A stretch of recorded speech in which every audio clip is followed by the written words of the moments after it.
L'édito éco à présent, Nicolas Bouzou, duel au sommet en ce moment sur Twitter entre l'ancien chef économiste du Fonds monétaire international, Olivier Blanchard, et les économistes qui soutiennent le programme de la NUPES. Alors la polémique porte sur les multiplicateurs budgétaires. De quoi s'agit-il ?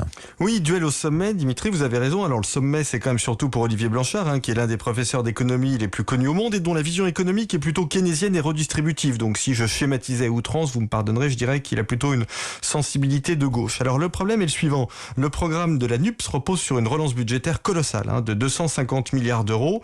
Et selon eux, cette relance budgétaire de 250 milliards d'euros rapporterait 267 milliards d'euros de recettes fiscales. D'ailleurs, je cite Jean-Luc Mélenchon lors de son meeting à Caen la semaine dernière, ouvrez les guillemets, nous mettons dans la machine 250 milliards, ça fait le tour, vous dépensez tout, on remonte les sous, taxes, impôts, cotisations, 267 milliards, oui, vous avez bien entendu, on met 250 milliards, il en revient 267, fermez les guillemets.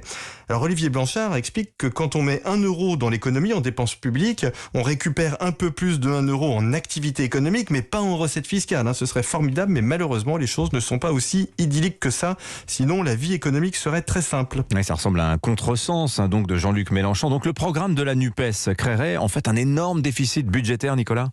Oui, alors la NUPES considère que le climat de confiance et d'apaisement que son arrivée au pouvoir ne manquerait pas de générer dans le pays serait très bon pour l'activité.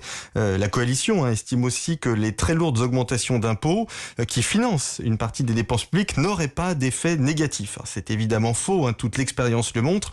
En 2012, par exemple, quand François Hollande a été élu président de la République, il a très fortement augmenté les impôts et ça a eu immédiatement des effets récessionnistes. D'ailleurs, on peut pas dire d'un côté je relance la dépense publique, ça a plein d'effets positifs, et de l'autre j'augmente massivement les impôts, ça n'a aucun effet négatif. Vous voyez bien qu'il y a quelque chose qui cloche. Bon Nicolas, est-ce que malgré tout dans cette affaire, vous n'êtes pas un peu partisan ? Non, écoutez, peut-être, mais moi j'aimerais bien évaluer le programme économique de la majorité, mais enfin il n'est pas extrêmement fourni, ce sont surtout des orientations générales. Pour revenir à la NUPES, écoutez, j'attends des contre-arguments et pas des anathèmes.